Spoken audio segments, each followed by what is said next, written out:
Hello, good afternoon. Good afternoon, everyone. Hello, Kemi. How are you doing? How's your Saturday going today? Welcome, welcome. Hey, Shile. How are you?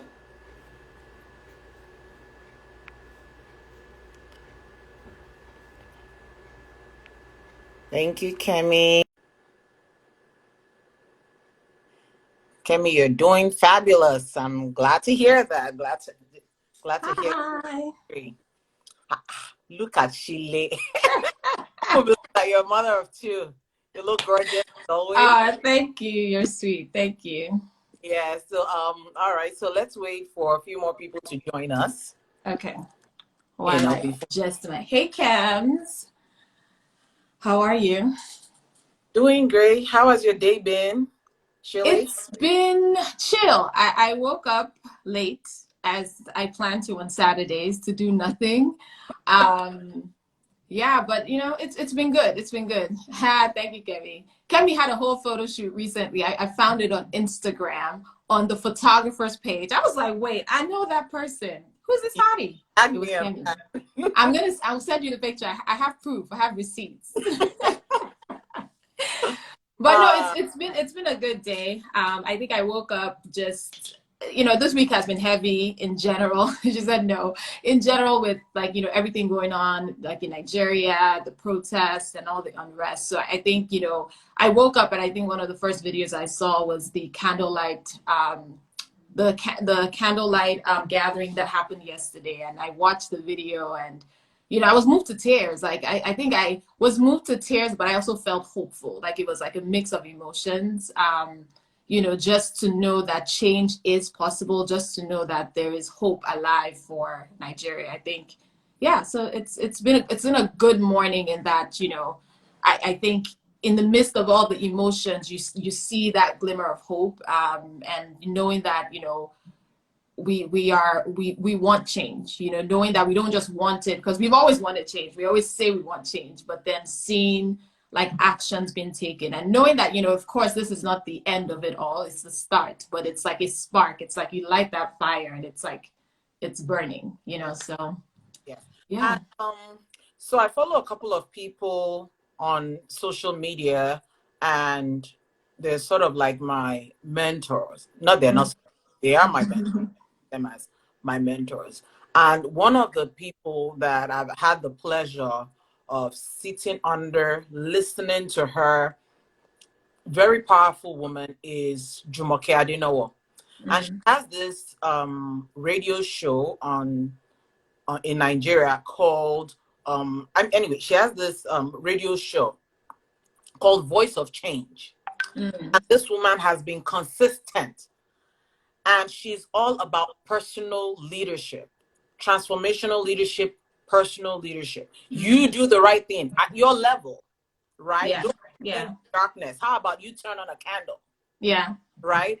And she's been doing this consistently. Like, there's no way you will hear her speak that you will not be moved to do something for Mm, society, to do something for the less privileged. So I am glad that Christians are waking up too.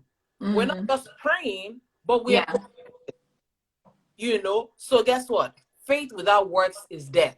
absolutely. So by faith, we're praying to God for a change. We know that a change is going to come, right? Hmm. At the same Yeah, time, we're also working out our faith.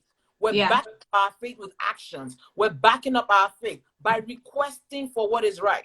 yeah. And I think God is going to use the Christians. We are the light of the world. We have to speak up. We are the ones that Hmm. have to advocate for justice. Absolutely. It will be sad, right, after all this protest, to not see Christian leaders emerge from this. Yeah, So personally, absolutely. I believe like that would be the most painful thing to happen.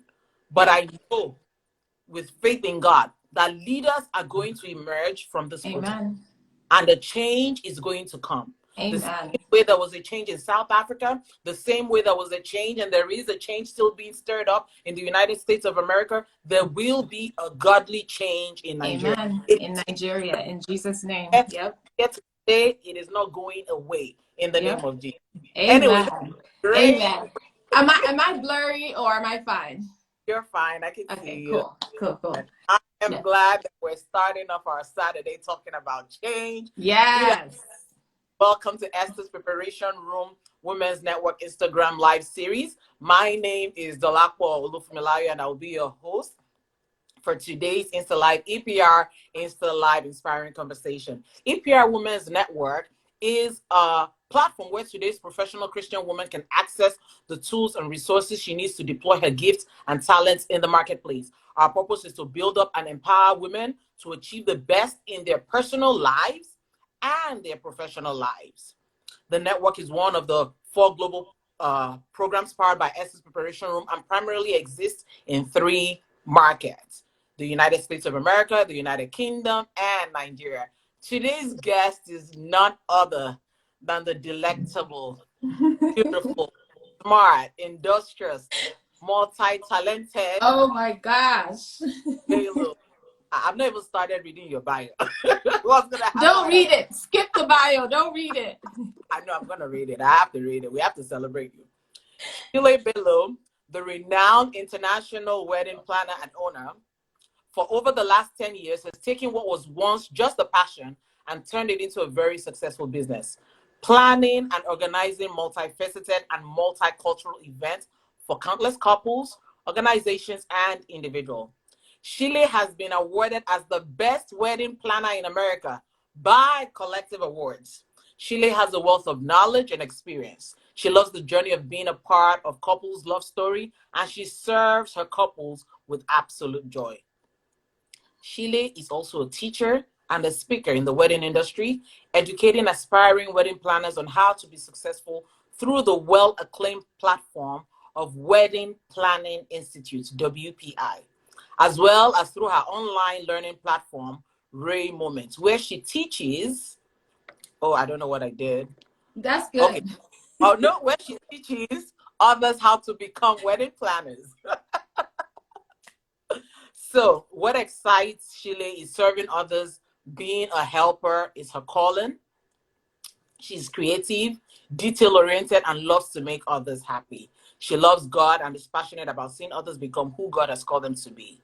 She loves to spend time with her family. She's a mother of 2 and has been married for 8 wonderful years. You actually just celebrated your wedding anniversary. Yes, yes, yes, yes. Congratulations. Thank Congratulations. you. Thank you. Into it. Tell us a little bit more about yourself. I know I read your bio, but this is the one that we give to us to read. So tell us about yourself. How did you become Um, this woman? well, let me know if you can't hear me well at any point so I can put my earphones in. Can you hear me well?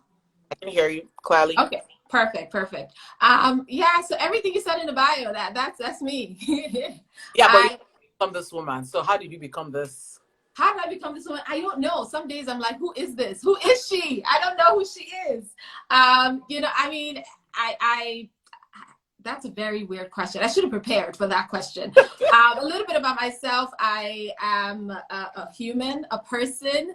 I'm goofy. I don't take myself too seriously, obviously.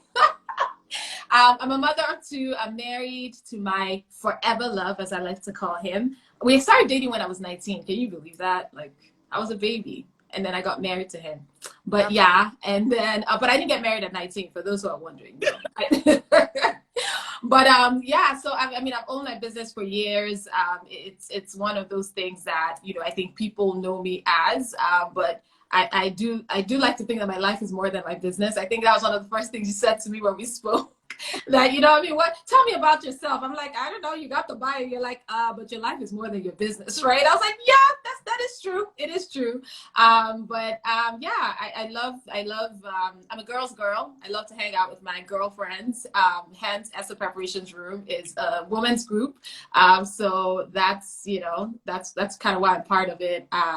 Yeah, I love to have fun, love to watch romantic movies. That's what I've done all week. And yeah, that's just a little bit about me. I love music. I love music. Yeah.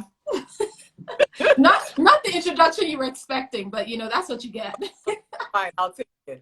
I'm sure. I mean, for you to be a wedding planner, you must love music. You must obviously love romantic movies too. If you're going to plan people's wonderful weddings, I'm a right? So, cornball. That's what I am. but you know what? You're uniquely who God created you to be. So that's fine and that's perfect. So, are there other passion and interests that you're pursuing purposefully? Um, you see, when you add the word purposefully, then I'm like, that requires some thinking. I mean, a lot of people don't know I actually studied English as my first degree. I had hopes of being an English professor, but I'm teaching, but not exactly English right now. But so I think one thing that I've started doing a lot more is writing. And not to say I'm not writing a book or anything for anyone who's like, ooh, she's writing a book. No, I'm not. But I do, I think in this season, it's one of those things I felt God was asking me to do more of. I do like to, I have like all kinds of like documents where I have like blogs that I've written that I've never published, and like short stories and just journaling. So I think purposefully I'm pursuing that passion again, like that passion of writing and just like expressing myself through words as opposed to like through actual speech. So that has been, it's been exciting and fun, and it's something I actually love to do. So it's nice to kind of get back to something that I used to do. That's so. What makes wedding planning stand out from your?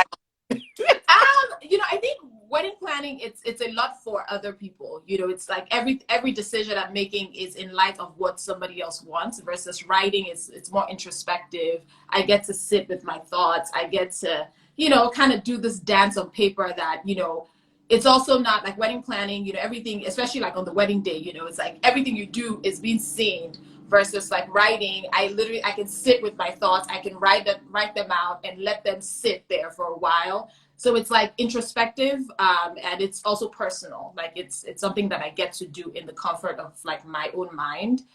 So that's what makes it's very different. Writing and wedding planning is very different. But Yeah, then it's but also a process too. There's a process that your thought must take, right? yeah, So yeah, you have to also ride the wave of your emotions, depending on how you're feeling, what you're feeling, yeah. what how you're being ministered to, how you're showing up. So different thoughts come to your mind. Like wedding planning, you basically have to do what the couples tell you to do. Yes, yes, I am. They're my boss. I'm just existing. Yep. But obviously, you get to exist and also show your creative side. Yeah, it's and that's actually a good point. Like I think both of them do require creativity.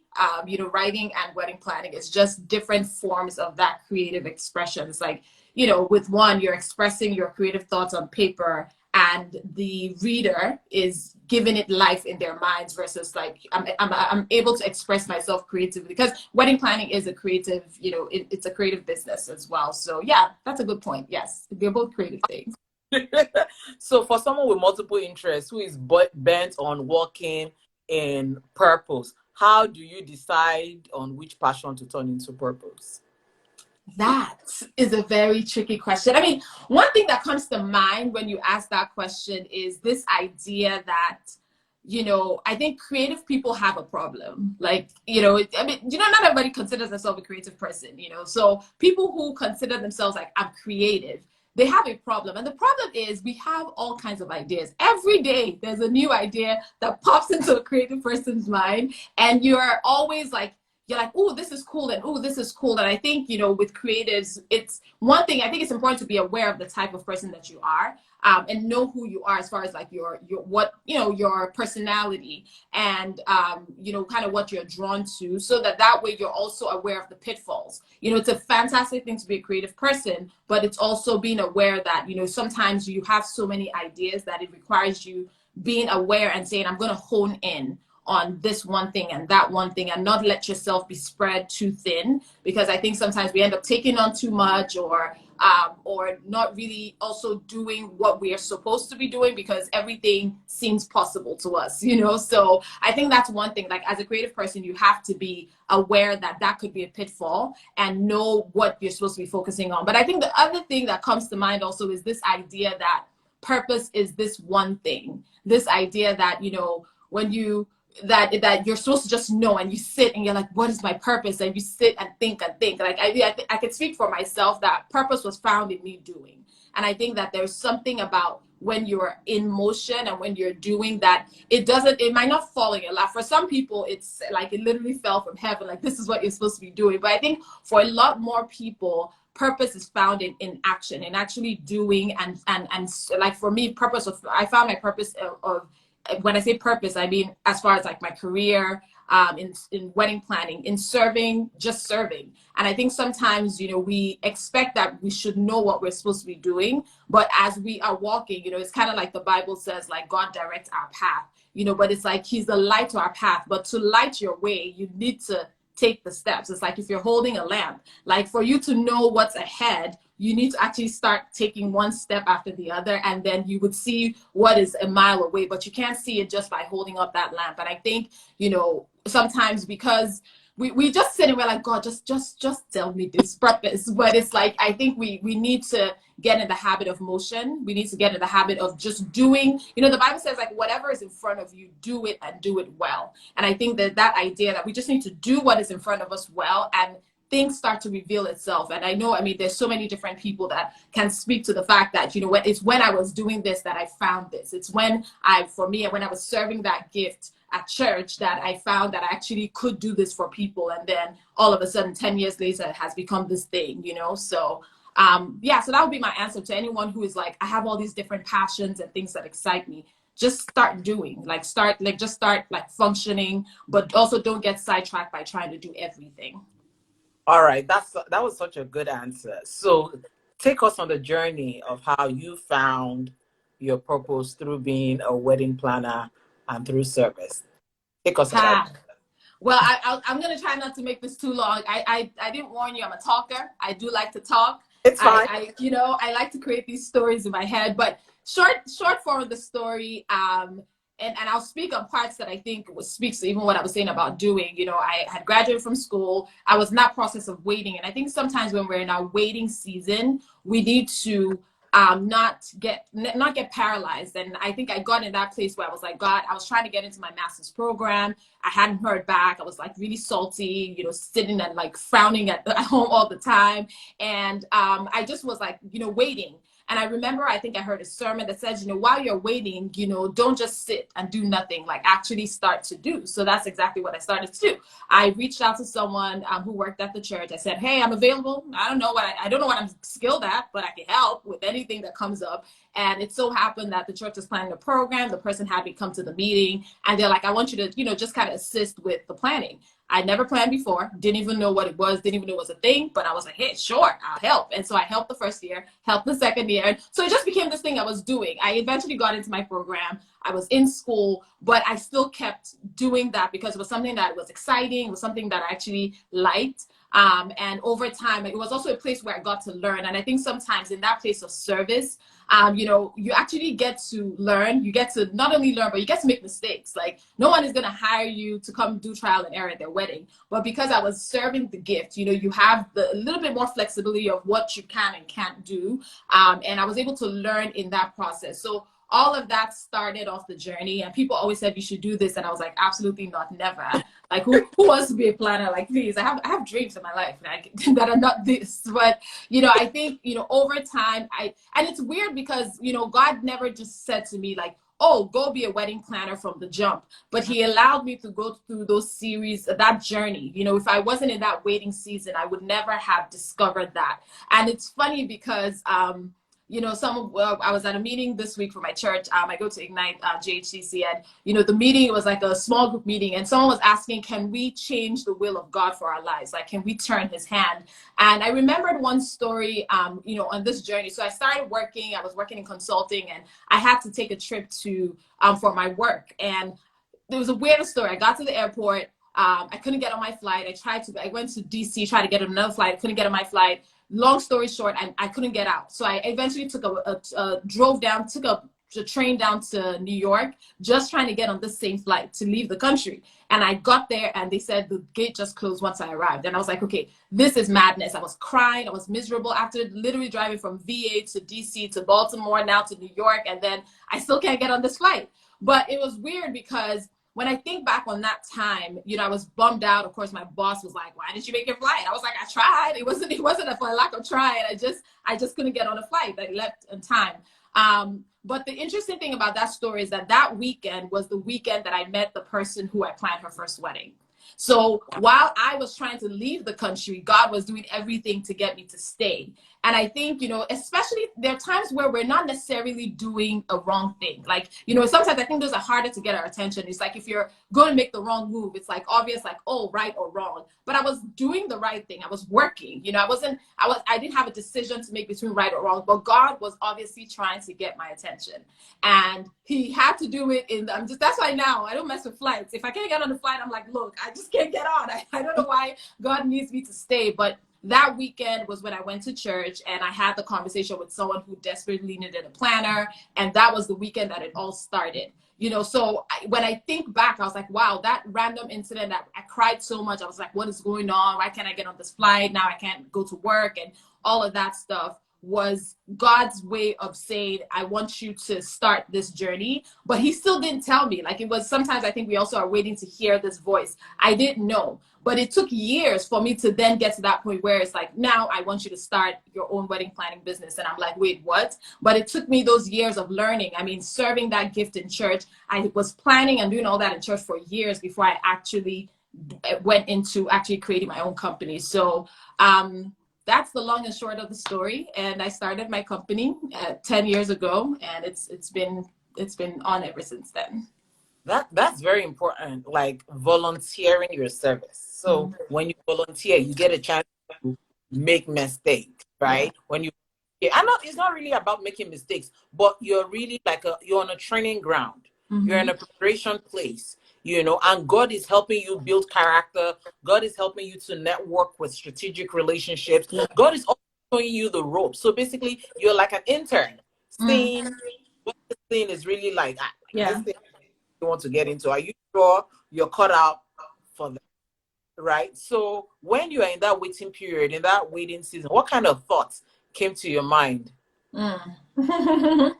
I mean, it's weird because, you know, sometimes they say the closer you are to a thing, you know, the more it feels like it's impossible. Like, you know, in that waiting season for me, I mean, while I was waiting to get into school, you know, I just kind of felt like, okay, God, have you abandoned me? Like, what, like all my dreams? Because I think the thing is, like, I had plans. I'm like, God, like, this is not, I already had a plan. Why are you trying to mess me up? I thought, you know, we were on this journey together, you know? So I think sometimes is that feeling of being like, feeling like you're forgotten, like, you know, feeling like there's no movement and you don't have, I mean, unfortunately for me, I only applied to one school. Don't ask me why. So I also put myself in this basket where I didn't even have options and I felt like I was alone.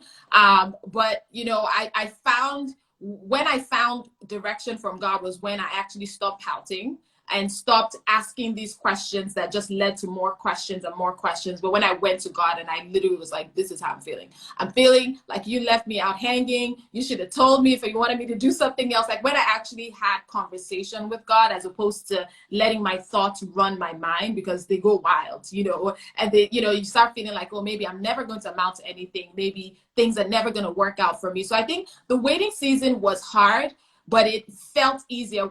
Nothing changed about it, but it felt easier when I started talking to God about it. And I think even in my business, I've had those seasons, like, you know, it's like people are like, oh, you know, you have a successful business. I'm sure everything has been like on and popping. It's like, no, it ain't. Like I had days, like I've had years where things just weren't aligning, you know, where you weren't getting the clients you wanted, or you weren't, you know, able to run the business the way you wanted, or you had losses and things like that. So it's the waiting season. It's hard to wait when you don't know what's next. And I think for me, I'm always like, God, if you tell me what it is, I promise you I'll wait. But I don't think it works that way. Like sometimes we're just out here telling God all these things. God is like, girl, if I told you, you would still be pouting, because you probably even be more scared, because you wouldn't think that it's possible at all for you to be this person I'm calling you to be. So I think the waiting season is it's a time of pruning. It's a time of building. It's a time of, you know, my sister always says something, that everything that we go through is to bring us closer to God.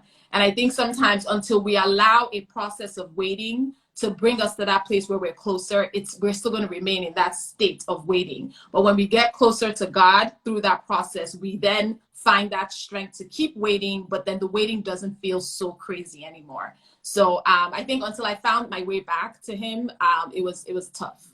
Yeah.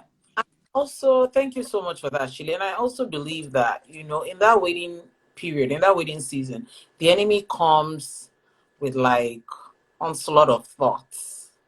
Like you literally feel like your life is over. Mm-hmm. Right. Yeah. And it is that season that God is actually trying to show you your identity. Can you Yeah. imagine? You see the paradox in that? Yeah. You are waiting and God is showing you what the end looks like. Yeah. And you're like, no, what are you talking about? Like presently, nothing is happening. Presently, nothing is going on. And God is showing you what the end looks like, what the end result is. So it's important for us to always be in his presence, host his presence. And really, that's what God wants. God created us to fellowship with him. And it's in that fellowship that is when we get strengthened. It is in Mm-hmm. that fellowship that is when we're built up. It is in that fellowship that's when we build capacity. Yeah. And the funny thing, the more, Kemi says, being authentic with God is key. He knows what we're thinking and feeling. You know what, Kemi? You are right. You are absolutely right. I am a firm believer. Like, listen, there's no point lying to God. Just tell him. He already, like, even before you thought of it, he already knew you were going to think about it. God Yeah. already knows how we are wired. He knows he created us, with all the emotions and everything. So he's not surprised by our thoughts. I think what we need to learn to do is to trust God with our emotions. And Mm. God is not shocked about our emotions. He's not shocked when we're disappointed. He's not disappointed that we are disappointed. Yeah. He's not disappointed in us when we're disappointed. He just wants us to come. The Bible says that we should come with our burdens, and take up the yoke of Jesus Christ, because the yoke of Jesus Christ is light. So I Yeah. understand why we go through that roller coaster cycle of doing what we do. Yeah. If you have any questions for Shile, please put them in the question box below. We're having great conversation with Shile about fulfilling purpose through passion. So you said something. You said you didn't think you were going to be a wedding planner. It was in the place of service. So when did you decide to release your gifts, your passion, your talents to God and say, okay, God, whatever it is you want to do? You know, kicking and screaming, I still, he had to drag me all the way out. Like I didn't leave without a fight. Like I was like, no, and this is not what I want to do, and all of that stuff. But the more I think, once I had a sense that, once it went beyond a feeling and a sense and, all those like other random things that we say, to actually like knowing that, okay, this is exactly what he wants me to do. And it's weird because what was that every single time I felt like the Holy Spirit was saying to me, like, this is what I want you to transition to, I always had a reason why not. And I think, again, it comes back to that place of honest conversation. Like, okay, God, so who's going to hire me? Like, who? Why would anybody pay me? It's funny because I actually planned Kemi's wedding. So Kemi paid me money, good money, to plan her wedding.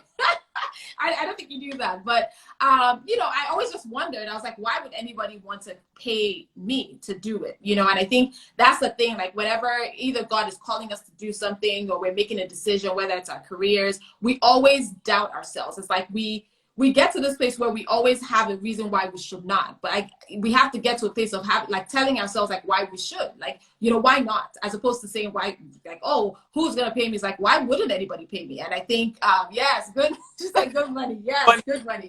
But I think that was one question. So every single time I felt the Holy Spirit saying it to me, I always went back with, why would anybody want to pay me, and do I really know what I'm doing, all of that stuff. And I felt God always brought someone.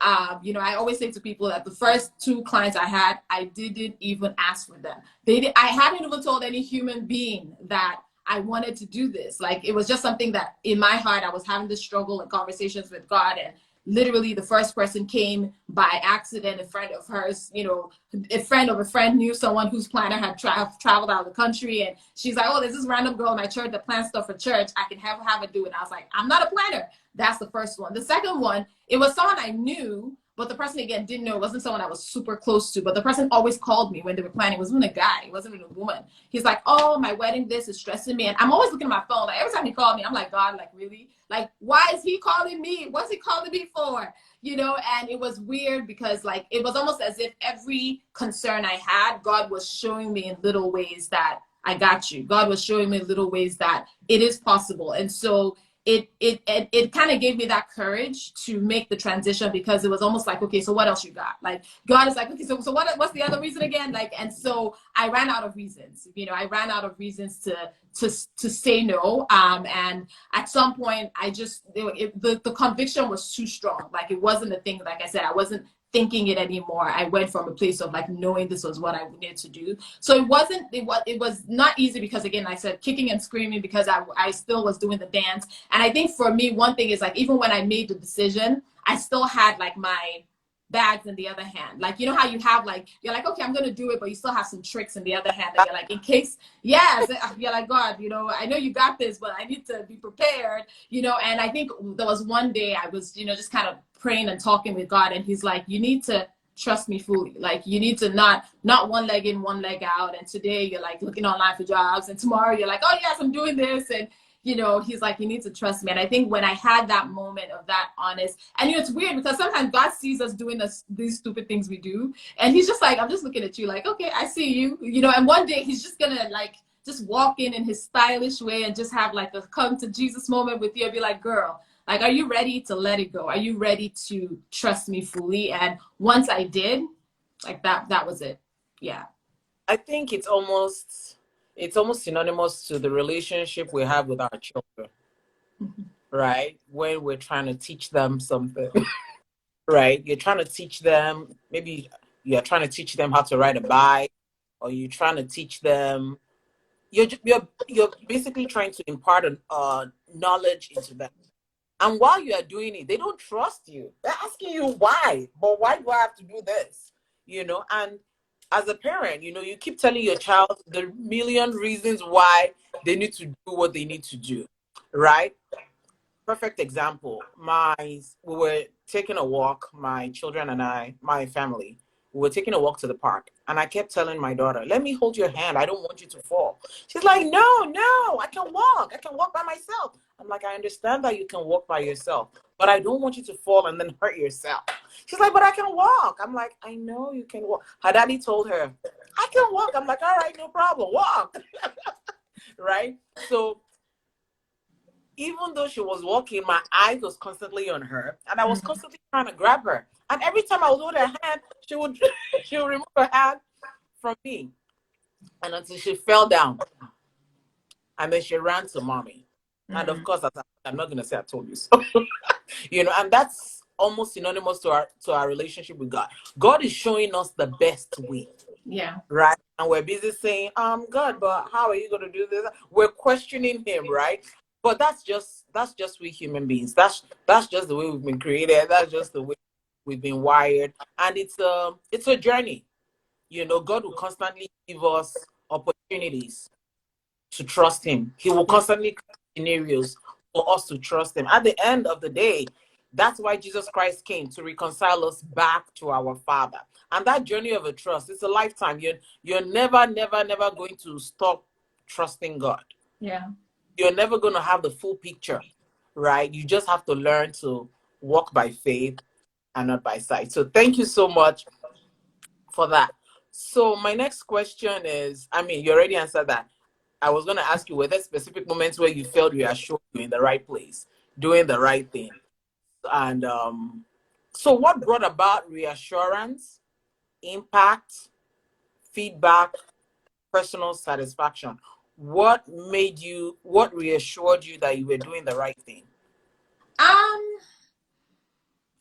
I would say, I mean, for me, personal satisfaction from what I was doing just came from a place of just knowing that I mean, first of all, like I said, I'm a cornball. I could watch romantic movies all day, every day, and still cry. Like, there's some movies I think I've seen, like Walk to Remember. I've seen it, like, I don't know, 30 times and I still cry at the end every single time. Like, how is this possible? I still cry. So I think, just being able to do something like love is something that I'm always like, oh, I mean, if you ask my friends, like once they're dating, I'm like, oh my gosh, we need to start planning. Like, I'm that crazy person friend. So don't tell me if you're dating someone for 5 minutes because I already have a wedding plan in my mind. But I think the personal satisfaction came from just being able to serve. One thing I would say is like, I know that that is something that I'm called to do, to serve other people. And I think, being able to see that part that God has put in me, being able to use that in a way that helped other people, that brought them joy, just being able to be a part of their families. I know I always say like some of my clients hire me because they know they can't deal with their moms. And so they need me to be like that, the mom blocker now. Like, okay, Shile, help me, bring my mom in when she needs to. So just being able to be a part of other people's lives in that way, but knowing that you're serving them at a time of their life that is one of the most important days of their life. I think nothing else like that, with that satisfaction is like, it's a match. Like just being able to be there for someone that you don't know, and actually form relationships with some of these people, and start calling other people's moms your mom, and they check up, so it's like, I don't know, nothing beats that satisfaction. So it's crazy, like it's intense, it's crazy. You have to be on your game, you have to know what you're doing, because as much as they're your friends now, they're looking at you like, if you mess this up, it's gonna be a problem. So you can love, you can build those relationships, but at the end of the day, it's a job. So I think, I always remember that it is a job. It's a job that I am blessed to be able to have a passion for, because you don't only have to do what you're passionate about. If you can make some money doing something you're not passionate about, then go right ahead and do it. So for me, I always saw it as like a blessing that I was able to do something as a job that I was passionate about. But that place of satisfaction always just came from just being able to see you be a help, and being able to serve someone at such a time of their lives where things could feel crazy, where they need someone to help bring order. That was, nothing beat that. Like at the end of the night, seeing them happy and dancing. I literally do that every wedding. I sit at the end of the night with my whole bottle of cider. My team knows a plate of cake, and I'm just watching people dance. Like that's the best feeling. So we have a question here, right? And the question is, how do you keep it all together? Being a wife, mom, ministry leader, and boss lady. How do you keep it all? That's a very good question. I don't know, girl or man, whoever asked that question. But one thing I would say is I try to see life in seasons. Like I try to see life as like I'm not going to be able to do everything at every time and every season, and I think, I started my business when I was younger. So there was a lot I was able to do when I was single or younger that I'm not able to do right now that I am now 32. Okay, you're believe it, I'm 32. Okay, but there was different things I was able to do. So I mean, for me, I always just try to see life in seasons, knowing that in this season you're going to be able to do X, and then in this other season you're not going to be able to do it, and not even seeing this season as then like a thing that's stopping you from being all that you want to be, but understanding that when, like I always say, like when I'm probably going to be one of those moms that takes the kids to all these games and all that, but once they go to school, then that season will be over. So it's like just seeing life as like moving things around, because I think I'm always that person that's like work-life balance. I need it, I want it, and I'm chasing this idea. But I remember reading something that said like, there's this idea of work-life balance and striving, you almost probably never get to it, but it's about work-life harmony, and like creating harmony with all the elements in your life, and not trying to, because I mean, balance would be hard to attain like at just like completely, but like finding ways to, harmoniously keep all the things in your life together at the same time. So, and figuring out what's important to you, and also knowing how to say no. I think that was something that I had to learn, and knowing like, okay, again, coming from that as a creative person, you have the ability. So because I have the ability to, does that mean I'm supposed to do this at this season of my life? Is this something that I have the capacity to do at this season? One thing I always say to people is that for every season of your life, God gives you grace. So, when you are a mother of one, you have a level of grace, and you think, oh my gosh, how can I ever have two? But once that second child shows up, there's another level of grace you're given. So knowing that, for me, knowing that, that's what makes me more careful about not doing things that I'm not supposed to be doing. Because in my mind, I'm like, the only reason I'm able to function in the different roles I have is because I know that I'm given grace to do it, because this is what I'm supposed to be doing. But once I take on something I'm not supposed to be doing, then there's that part of me that says I don't have the grace for this, because I know I'm not supposed to be doing it, but I'm taking it on just because. So I think knowing that God always gives grace for anything that he has called you to be in. So whether, of course, if you're a mother, you're a wife, or, you have your kids, God has called you to be their mother, to raise those kids. So that there's a grace you have for that. But he also has given you grace to work in your career, to own your business or whatever, if you work in corporate America. So so every time I feel like overwhelmed, I'm like, no, God, like, let me come back. Like, I know that you have given me grace for this, because you have blessed me with this. And so sometimes when I feel overstretched, I ask myself, what am I doing in my life right now? What do I have on my plate that is probably not supposed to be there, that I probably took on because I just thought I could handle it, but I'm not supposed to? Because sometimes there's that indication, we get stretched out or we get frustrated, but then it's like, no, but what did you take on? Did I ask you to do that though? Did I ask you to take this on? So I think for me, it's just finding that harmony, and then also order of importance. Like, there were certain things that I was able to do. I remember when I had my first child, I was like still going. I was like, yes. I mean, my daughter would be up with us. That's why till today, she finds it hard to sleep, because she would be up with us till 2 a.m., 3 a.m. Myself and my husband owned our businesses. We were working.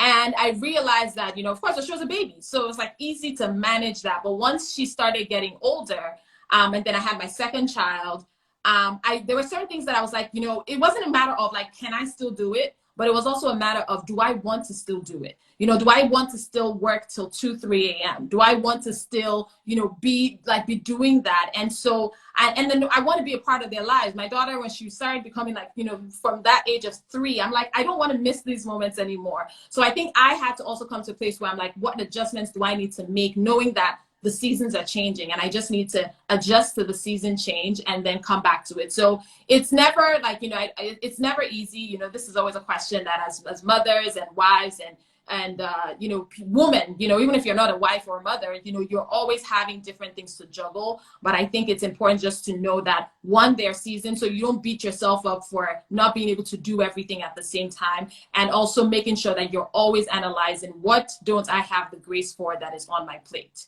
So that's I've never even heard of work-life harmony. This is the first time so thank you for teaching me about work-life harmony, not work-life balance. And you're right, you're really not going to achieve balance in every single area, right? There will be some areas of your life that will suffer a little bit, but then when you also come with the mindset that there's a season, so you have to make sure like you're constantly investing in each seasons of your life, so that when the season changes, right, you've already poured enough into those relationships. You've poured enough to either your marriage, your children, your support system, so that when the season changes, right, they're able to help you ride the wave of whatever season that you're in. So thank you so much.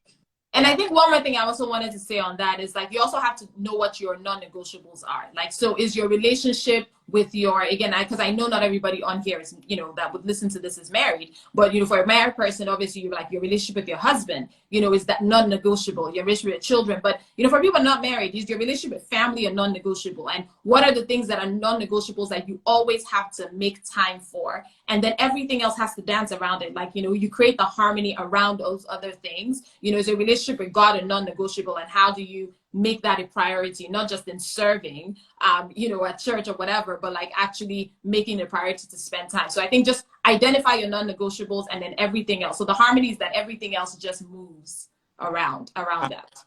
So basically, you're constantly fitting the puzzles around what your non-negotiables are. It's not like you're now negotiating, should I spend time with family? No, can't touch that. Yeah. Okay. So you were a previous speaker at our conference 2 years ago. So tell us about, how was that experience for you? It was amazing. As an attendee and also as a panelist. It was amazing, you know. I mean, Pastor Nike, who is the I don't know what the word called, the creator, the there's a word I think people use, conveyor. You know, I don't know what that means, but Um, I would just I'll just assume. But she's the one who, you know, created this ministry, and I think, you know, for me, I always say I've been blessed to know her even prior to this, and I always tell her she's a gift to the world that is, you know, that just needs to be like the whole world needs to know about Pastor Nika, the whole world. But you know, and so for me, I've always benefited from just being like I call her my mentor. We haven't ever officially created that title, but you know, I've benefited from having to learn from her for so many years. And so the essay preparation room is weird because I just got added to the chat this year. Don't even ask me how that is even a thing. I'm sure Pastor Nika is like, this girl, are you serious? You weren't even on our chat this whole time. But you know, I know that it's, you know, she's very passionate about women and helping women, and you know, seeing and also passionate about God. So I loved seeing those two things come together. I attended, the first one I attended was like one of these times where you guys used to do retreats. And so that retreat in particular, they did something about helping you. I think it was like an exercise and helping you find that balance in your life. And there was some exercises we did about like long-term goals and short-term goals, and I left there feeling like, wow, like, you know, what are my long-term goals for my life? Because, you know, again, as a business owner, you're like, my long-term goals for my business, but no, like your life, what are your goals for yourself as a human, as a person? So that was really great and fantastic. And I always love all the little, like, you know, books we get from EPR. I keep my books, I actually use them, all the journals and the bags. My EPR bag for this past year is now my makeup bag. Don't ask me. Don't ask me. But so for I mean, being a speaker was wonderful. I think for me, the one thing I loved the most was just being able to see that transition. Like, you know, the first time I went, it was like 20 people. But then second time when I went to speak, I was just like, wait, what? Like, it was a whole lot of women. And I think just seeing and being a part of EPR is like seeing women who, you know, sometimes people are like, women's groups, like, I don't want to, like, you know, it's, just because, you know, women, you know how we could be. So, but I think, you know, just being able to see women that are all passionate about God and all under, like, working under the same purpose, cheering each other on. And so it was wonderful being able to speak. I think that it was like passion to portfolio. So that was really great. And I've attended since then.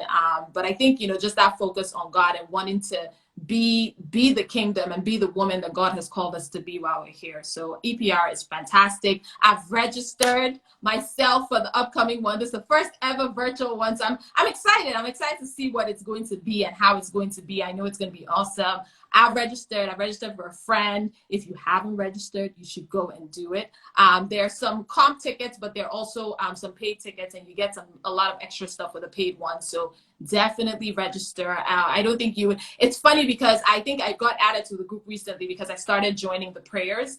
So EPR, again, it's not just, it's supporting women, encouraging women, but it's a praying group. Like, they pray, guys. So, you know, so I love the fact, like, I mean, I started joining the IG live prayers on every Monday, and it's so refreshing being able to speak into your week and going into the week in that from a stance of prayer. But then I found out there was even some other one that happens the start of every month. I was like, I didn't know this. So it was when I had asked about that I was added. So it's like, you get to not just be a part of women, a group of women that encourage each other, but you also are praying into your future, and also be standing in the gap as a generation of women that want to see like the kingdom come. Like, I think, yeah, so you should be a part of EPR if you aren't, but you should definitely attend the conference. It's going to be amazing. I know it's going to be amazing. I'm not part of the planning committee, by the way, so I'm just an attendee, but I know it's going to be great because I've been blessed every single time I've been. So thank you so much, Shile, for that wonderful promo for the conference. I was gonna ask, that was gonna be my follow-up question, like, why should people attend the conference? But I think you said it also. Thank you so much. So moving right along, save the date. EPR's first virtual conference theme is Illuminate, November 20th through the 21st. Our website is emergence2020.eprglobal.com. Again, emergence2020.eprglobal.com. You do not want to miss this conference. Another thing, while you were talking, this conference, right? You know, the year is fast coming to an end. This conference has been scheduled for November 20th to 21st. Just take time off work, Take time away. If you need to book a hotel, go to a hotel. If you need to be in your basement where nobody's going to stress you out, if you need to lock yourself up in the room, do that. The year is coming to an end. The year is not over, but it's coming to an end. You need to calm yourself down, center yourself, and find what God wants you to do for the next season. Right? In this current season that we're in, a lot of things are going on, a lot of things are happening. Some people are unhappy, people have lost jobs, people have lost life, people are constantly advocating Black Lives Matter. We're trying to end SARS. So many things. Come and find out how God wants you to partake of this move, of this change. Because trust me, change is coming, and you do not want to be left out of the change. Yeah. So the theme is illuminate. How are you going to illuminate? How are you going to show up? How are you going to be the person that God has called you to illuminate? Come and gain strategies. Come and gain ideas. Network with people. You never know who you're going to meet. That's going to connect you to the next thing, to the next business, to the next mentor. You don't know. You don't know who has that information that you're busy in your room praying to God for. And that person is going to be attending the Illuminate conference. But guess what? You did not prepare to attend. So guess what? Prepare to attend. November 20th to 21st. Again, the theme is Illuminate. The website is emergence2020.eprglobal.com. We can't wait to see you. So Shile, how can we get connected with you? Right here on how can you get connected with me? Sorry, my husband makes fun of me because he's like, why do you act oblivious sometimes when people ask you questions? You're like, I know. But here on I guess you can follow me on Instagram, I guess. You can follow my page, Ray Affairs. That's my wedding planning page. If you know anyone who is looking to start or having interest in wedding planning, they can follow me on RAE Moments. Yeah, that's all about that. I mean, that's where you can find me. Yes, Ray Affairs. Thank you, Pastor Nikki. I feel pretty, but Dakwa here has her makeup on 10. I'm just like, I obviously missed the memo. I don't have my brows are not on fleek. Yeah. Don't be fooled by this. But I mean, that's one of the things that makes me happy, doing my makeup. That's my self-care. Even if I'm not going anywhere, that's my self-care. So Pastor Nika says, Shile looks so pretty today. Okay, Adenike Ivy says, Ray Moment. Okay. It's funny that you said that on self-care. And we spoke a little bit about, I think one of the things that I learned in my running my business is that importance of getting rest. I think sometimes we are always in that motion of going, and we're always going from one thing to the next. And even though God has given us the blessing of rest this year, I do think that as things have been opening up again, we literally pick back up where we left off. We're like, okay, I'm back to my madness, and I really think that rest is something that's so essential. Not like as a business owner, but also as a woman.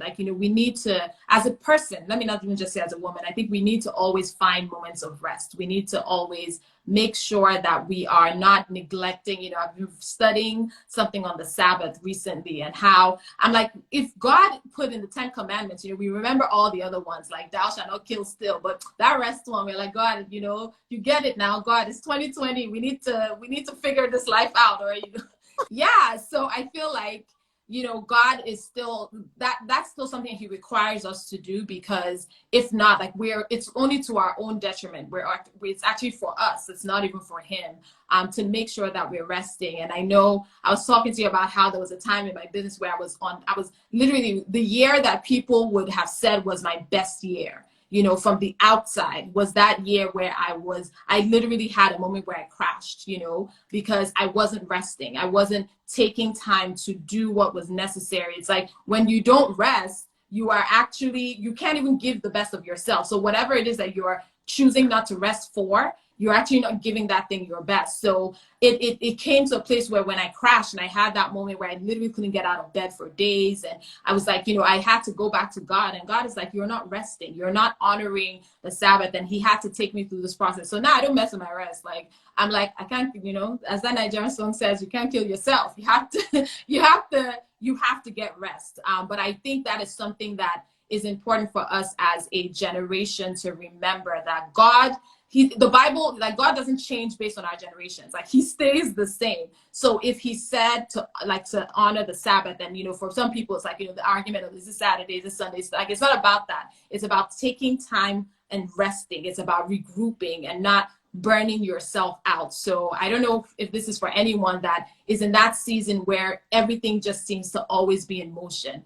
God wants us to work hard. He wants us to do what he has called us to do, but he also wants us to rest. And we need to make sure that we're prioritizing our rest for self-care, but also that rest comes also from resting in him.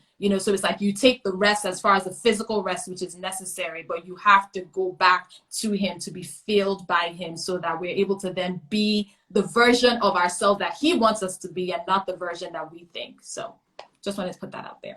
Not at all. Jesus rested. God rested, right? After Jesus fasted 40 days and 40 nights, he still went to eat, right? The creator of the whole world, of the whole universe, after he created all these beautiful, wonderful things, on the seventh day, he rested.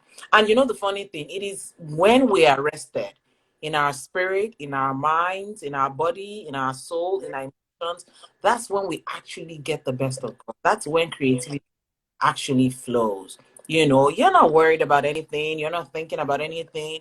You're not even thinking about your mistakes or the deadlines. No, you just take time to rest. Take time out to rest. So please take time out to rest. Take 2 days off to rest. And in your resting, attend the Illuminate conference. That's part of rest. That is part of rest, because you have to take time out away from the busyness of life, right? To allow God pour into you, to allow God download insight, strategies, clarity, illumination. It's a journey. This journey of rest doesn't stop. It's not like, oh, I rest 1 week and then that's it for the whole 365 days a year. No, you constantly have to rest. And guess what? You need to allow others pour into you. You have to create that atmosphere for God to pour into you, for God to speak into you, for God to release certain words into you. But if you don't create that time, you're never gonna get it. Mm-hmm. And there are times when you're reading the same scripture and it's not making sense. It's just not making sense. You're like, God, what are you saying? But it's not making sense. So listen, I just want to say, EPR first virtual conference, theme Illuminate, November 20 to 21st, emergence2020.eprglobal.com. Kindly register, and we look forward to seeing you. Thank you so much, Shile, for a great conversation. Thank you. Thank you for telling us about the journey, the process, the lessons learned, and basically letting us know that a life of service through fulfilling our passion will lead us to purpose. It's been a wonderful time speaking with you, chatting with you, and I know Thank this you so much. end here. So thank you so much for everyone for spending your Saturday with us. Please follow us on all our social media handles: YouTube, Esther's Preparation Room; Instagram, Esther's Preparation Room; Instagram, Esther's Preparation Room; Telegram, Esther's Preparation Room. And we'll catch you again next week, Saturday, 12 p.m. for inspiring conversations. Thank you. Have a wonderful Thank you day. so much, and register for the conference. Bye. Conference.